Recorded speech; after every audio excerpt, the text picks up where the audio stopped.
आज हम देखेंगे linear equations word problems in one variable related two fractions and mensuration. तो सबसे पहले हम फ्रैक्शन से रिलेटेड देखते हैं। तो पहला सम है हमारा the denominator of a rational number is greater than it's numerator bye 7 if the numerator is increase bye 17 and the denominator decrease by 6 the new number becomes 2। Find the original number. अब इसमें हम सबसे पहले x किसको मान सकते हैं। Let the numerator is x। ठीक है। The denominator of a rational number is greater than it's numerator bye 7। Denominator जो है देन डिनोमिनेटर क्या होगा, देन डिनोमिनेटर विल बी कितना होगा x प्लस 7, क्योंकि वो 7 अधिक है। ठीक है। ये हो गया हमारा ओरिजिनल फ्रैक्शन। ओरिजिनल फ्रैक्शन क्या हो गया, x न्यूमरेटर हो गया, डिनोमिनेटर हो गया x प्लस 7। अब इसमें आपने क्या करना है, if the numerator is increase bye 17, ये न्यूमरेटर है, increase by 17 and denominator decrease by 6, denominator को डिक्रीज करना है, 6 नेगेटिव कर देना, माइनस कर देना है, तो वो किसके इक्वल आएगा, 2 के इक्वल आएगा। तो अब हम फ्रैक्शन लिख सकते हैं कैसे, x प्लस 17 ये न्यूमरेटर के प्लेस पे आ गया, डिनोमिनेटर के प्लेस पे x प्लस 7 माइनस 6 किसके इक्वल आ रहा है, इक्वल टू 2, तो 2/1 वी कैन राइट। ठीक है। अब इसमें हम क्या करेंगे, क्रॉस मल्टीप्लाई हम बहुत आसानी से कर सकते हैं।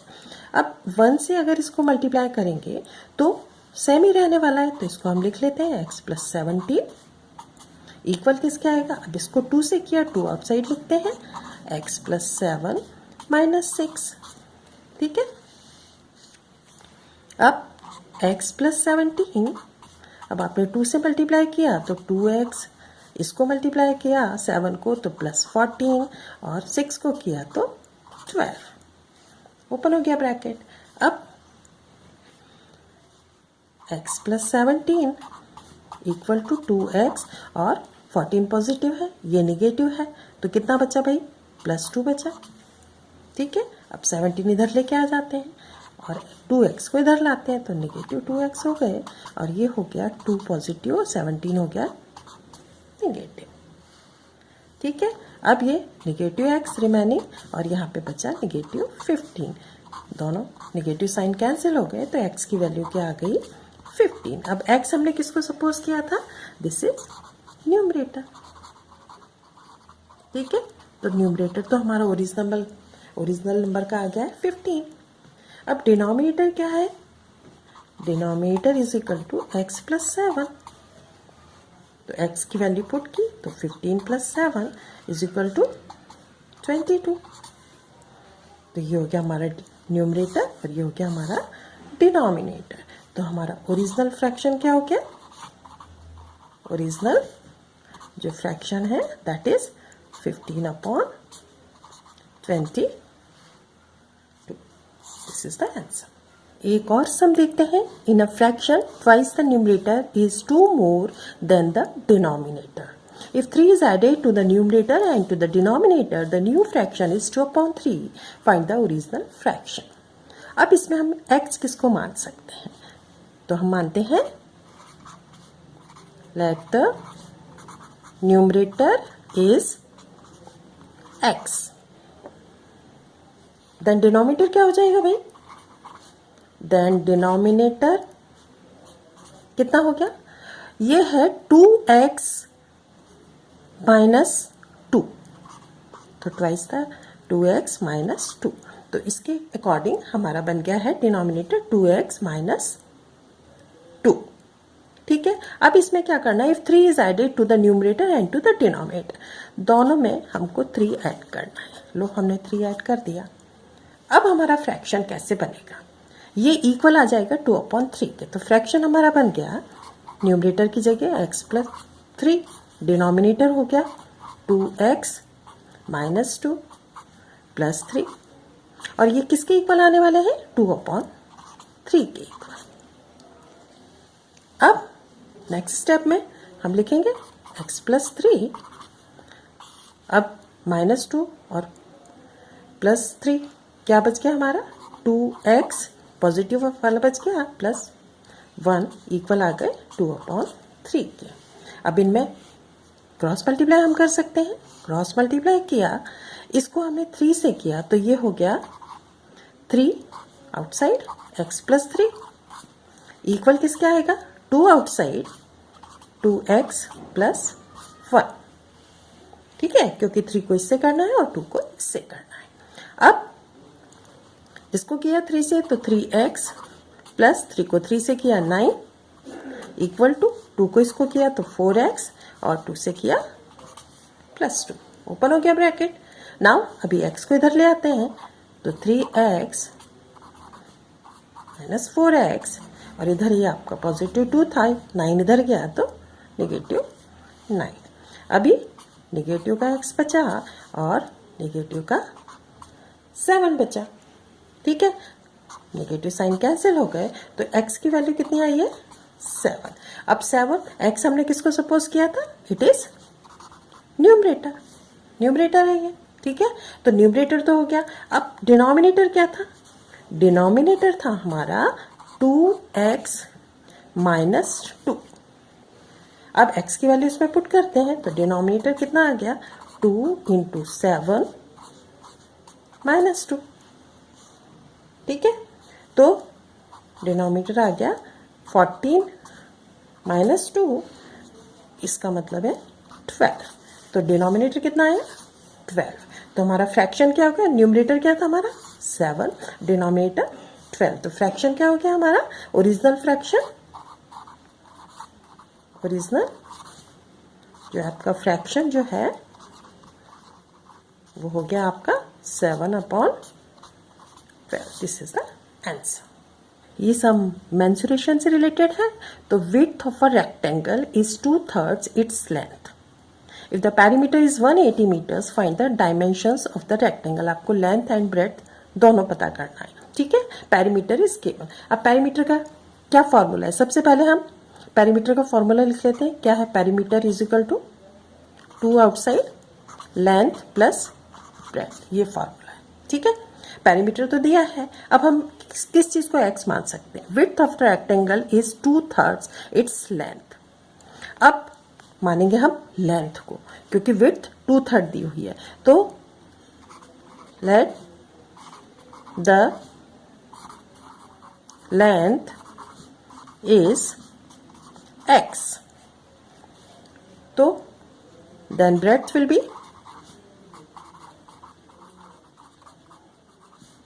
कितनी होगी 2/3 ऑफ इट्स लेंथ। तो क्या हो गया 2/3 लेंथ जो है x, 2/3 ऑफ लेंथ। तो लेंथ हो गई हमारी, ब्रेड्थ हो गई हमारी। अब पेरीमीटर इज गिवन, तो फॉर्मूला हमारे पास ये है। तो पेरीमीटर की जगह we can write 180, 2 outside, length की जगह पे x, ब्रेड्थ की जगह पे 2x/3। ठीक है, अब इस x के नीचे कुछ नहीं है, वी कैन राइट 1 लिख सकते हैं। अब पहले ब्रैकेट हम सॉल्व करेंगे तो 180 इज इक्वल टू 2 आउटसाइड। इसको सॉल्व किया आपने तो क्या हो गया, एलसीएम अगर आपने ले लिया तो ये आ गया 3, इधर आपने किया तो ये 3x, यहां आपने किया 2x। ठीक है, नेक्स्ट स्टेप में 180 इज इक्वल टू, अब आप इसको 2 से मल्टीप्लाई भी कर सकते हैं डायरेक्टली। यहाँ पे आप 2 से मल्टीप्लाई करेंगे तो ये कितना हो गया 6x प्लस इधर मल्टीप्लाई किया 4x/3, ब्रैकेट ओपन हो गया। अब 3 को इधर ले आते हैं तो ये 180 × 3 मल्टीप्लाई हो जाएगा। ठीक है, और यहाँ पे ये टोटल कितने हो गए 10x। x is equal to हम लिख सकते हैं 180 × 3 और ये 10 नीचे आ गया, ये 10। अब 0 से 0 आपका कैंसिल हो गया, 18 3 जा कितना होता है 54। अब x हमने क्या सपोज की थी, x थी लेंथ, तो हमारी लेंथ कितनी आ गई, length is equal to 54 metre. तो ब्रेड कितनी होगी, ब्रेड कितनी थी 2/3 ऑफ x, इसका मतलब हो गया 2/3 इंटू 54। अब 3 से आप इसको कैंसिल करेंगे, 3 1 जा 3 1 जा 3 8 जा, तो ब्रेथ कितने आ गई, 18 2 जा 36 मीटर। नेक्स्ट हम देखते हैं the length of a rectangle exceeds its breadth by 7। मतलब लेंथ जो है ब्रेथ से 7 अधिक है। If the length is decrease by 4 and the breadth is increase by 3, the area of the new rectangle is the same as the area of the original rectangle. ये increase करने से और decrease करने से जो न्यू रेक्टेंगल बनता है उसका एरिया सेम ही रहता है ओरिजिनल रेक्टेंगल के। Find the length and breadth of the original rectangle. अब इसमें हम सबसे पहले क्या एक्स मानेंगे, लेट द ब्रेथ को हम मान लेते हैं, ठीक है। Let the breadth is x, तो लेंथ क्या है 7 अधिक है, देन लेंथ क्या हो जाएगी, लेंथ हो जाएगी x प्लस 7, ठीक है। अब if the length is decrease by 4, length को हमें डिक्रीज करना है 4 से, लेंथ को हमने डिक्रीज किया बाय 4, -4 कर दिया -4, and breadth is increase by 3 और इसको इंक्रीज बाय 3 कर दिया, ठीक है। तो जो न्यू एरिया आएगा वो ओरिजिनल रेक्टेंगल के एरिया के बिल्कुल सेम होगा। तो पहले तो हमें इतने पार्ट का निकालना है, ये हमारा ओरिजिनल रेक्टेंगल का लेंथ एंड ब्रेथ है, तो इसका एरिया और ये इतने पार्ट का एरिया विल बी सेम। तो पहले हम इसका एरिया की formula, area is equal to length into breadth. अब जो ओरिजिनल का अगर लिखेंगे तो ओरिजिनल का क्या एरिया होगा, x इंटू एक्स प्लस 7, ये ओरिजिनल का हो गया, ठीक है। ये इक्वल आ रहा है किसके, जो न्यू रेक्टेंगल बना है उसके एरिया के, ठीक है। न्यू रेक्टेंगल के एरिया के इक्वल आ रहा है। न्यू रेक्टेंगल का क्या हो गया है, x प्लस 3 और ब्रेथ है x प्लस 7 माइनस 4, ठीक है। तो ये एरिया ओरिजिनल रेक्टेंगल का एरिया और न्यू रेक्टेंगल का एरिया सेम है, तो ये हमारी इक्वेशन फॉर्म हो गई। अब हम इसको सॉल्व करेंगे। इसको सॉल्व करेंगे, x से x को मल्टीप्लाई किया, ये आ गया x स्क्वायर, x को 7 से किया तो ये आ गया 7x इक्वल टू, अब इसमें आपका 2 नंबर है, 2 डिजिट है, हमको 1 बाय 1 करना है। तो पहले हम x से करते हैं, x को आपने आउटसाइड लिखा और लिख लिया x प्लस 7 माइनस 4, फिर प्लस 3 बचेगा, प्लस 3 यहाँ लिखा और फिर हमने लिख लिया x प्लस 7 माइनस 4। आप इसको यहाँ पे सॉल्व भी कर सकते हो, ठीक है, आसान हो सकता है। अब ये तो ऐसे ही रहेगा, x square plus 7x equal to, इसको x से किया एक्स स्क्वायर, इसको किया प्लस 7x, इसको किया माइनस 4x, ठीक है। अब प्लस 3 से करते हैं, प्लस 3 से इसको किया तो प्लस 3x और 3 7 जा 21 और उसके बाद 3 को किया तो माइनस आपका 12, ठीक है। इस तरह से हो सकता है, इसको यहाँ पे भी हम सॉल्व कर सकते हैं। अब x square both the side दिख रहा है आपको, जो बोथ द साइड दिख रहा है उनको हम कैंसिल कर सकते हैं। ये एक्स स्क्वायर कैंसिल हो गया इस एक्स स्क्वायर से, 7x पॉजिटिव यहाँ भी है, यहाँ भी है, ये भी कैंसिल हो सकते हैं। अब हमारे पास ये बचा है, अब हम x को इधर लेके आएंगे, ये यहाँ पे x को सॉल्व कर लेते हैं पहले।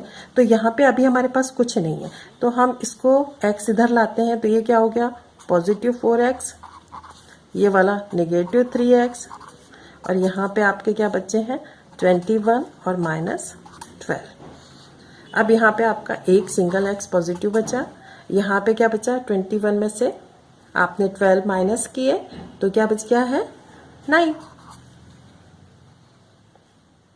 ठीक है। तो आपने x किसको सपोज किया था, x था हमारा ब्रेथ, तो ये क्या आ गई है आपकी ब्रेथ, ठीक है 9 सेंटीमीटर, ये ब्रेथ आ गई है। अब लेंथ निकालिए, लेंथ कितनी थी x प्लस 7, तो लेंथ कितनी हो गई is equal to x plus 7, इसका मतलब है 9 plus 7 is equal to 16 centimetre. Last sum देखते हैं। An altitude of a triangle is 5/3 of the length of its corresponding base. अगर बेस हम x मान लेंगे तो इसका अल्टीट्यूड क्या हो जाएगा 5/3 of the base. If the altitude is increased by 4 centimeter and the base is decreased by 2 centimeter, the area of the triangle remains the same. जैसे उसमें प्रीवियस सम में हमने देखा था कि रेक्टेंगल का एरिया सेम रहता है, इसी तरीके से ये ट्राइंगल है, ट्राइंगल का एरिया दोनों केस में सेम है। Find the base and altitude of the triangle. अब इसमें सबसे पहले हम x किसको सपोज कर सकते हैं, सबसे पहले हम फॉर्मूला लिख लेते हैं उसके भी पहले। तो क्या होता है भाई, एरिया ऑफ अ ट्राइंगल क्या है, half into base into height भी लिख सकते हैं, अल्टीट्यूड भी लिख सकते हैं, ठीक है, हाइट को अल्टीट्यूड भी बोलते हैं। अब ये तो फॉर्मूला है। अब इसमें x किसको माने, हम इसमें बेस को x मान सकते हैं। Let the base is x, ठीक है। अगर बेस को x मानते हैं तो हाइट या अल्टीट्यूड क्या हो जाएगा, देन अल्टीट्यूड कितना हो जाएगा भाई 5/3, तो 5/3 ऑफ बेस, ये हमारा अल्टीट्यूड हो गया। अब इसमें आपको क्या करना है, अल्टीट्यूड इज इंक्रीज, एक तो केस हो गया, अगर इसका हम एरिया लिख लेते हैं पहले, तो ओरिजिनल ट्रायंगल का एरिया क्या हो जाएगा, half into height base into, ये तो ओरिजिनल का हो गया, ठीक है।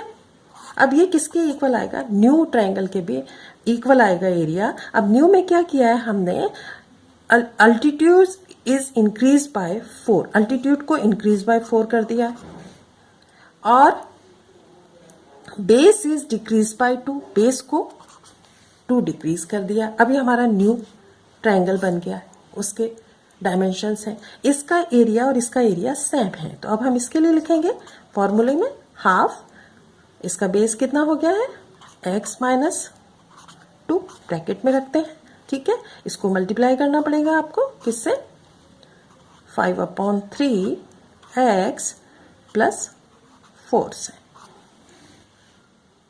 ठीक है। ये आपने इसको मल्टीप्लाई करना है। अब सॉल्व करना शुरू करते हैं। आपने मल्टीप्लाई किया, हाफ को 6 हो गया, ऊपर x तो कितना हो गया, ऊपर आ गए 5, नीचे आ गए 3 2 जा 6, और x से x मल्टीप्लाई हुआ x², ठीक है, इक्वल।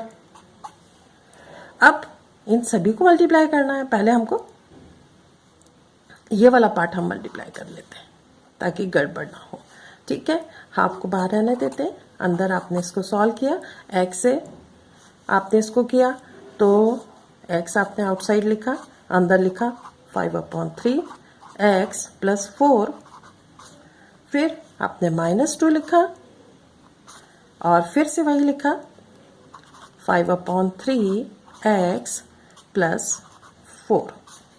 इतना पार्ट सॉल्व कर लेते हैं।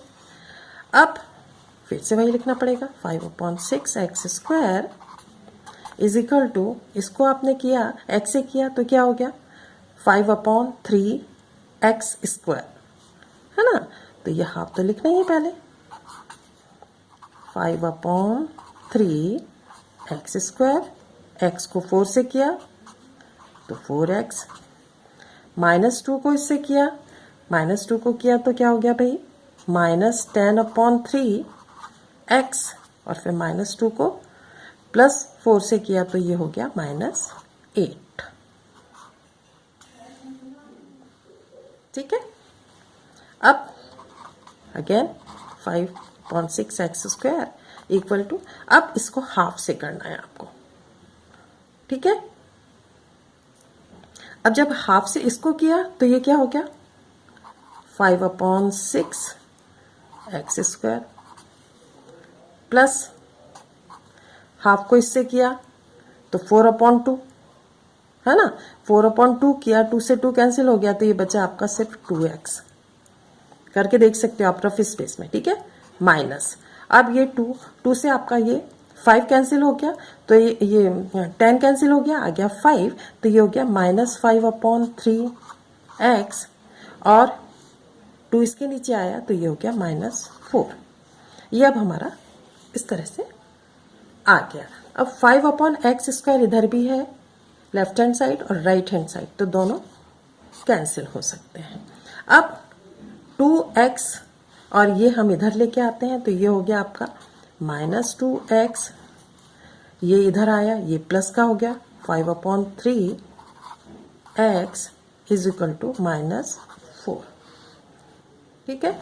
इसको आपने सॉल्व किया, नीचे 1 लिख लेते हैं हम, तो आपका एलसीएम कितना आया, 3 आ गया। इसको आपने किया तो ये -6x आ गया, प्लस ये आ गया आपका 5x इक्वल टू -4। अब 3 को राइट साइड ले जाएंगे और इनको सॉल्व करेंगे, तो नेगेटिव का x आपका रिमेनिंग रह गया, और यहाँ पे -4 और इंटू 3, ठीक है। तो -x इज इक्वल टू -12, तो x की वैल्यू कितनी आई है, 12, क्योंकि both the negative sign cancel, तो x इज इक्वल टू 12। अब x हमने किसको सपोज किया था, दिस इज बेस, ठीक है। ये हो गया 12 सेंटीमीटर। अब आपको अल्टीट्यूड निकालना है। अल्टीट्यूड कितना है भाई,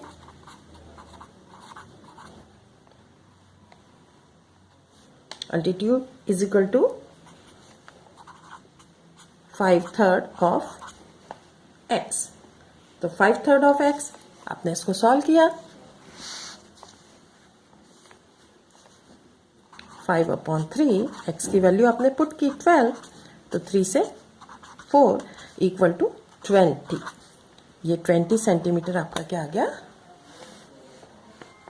तो आपका अल्टीट्यूड आ गया है 20 सेंटीमीटर।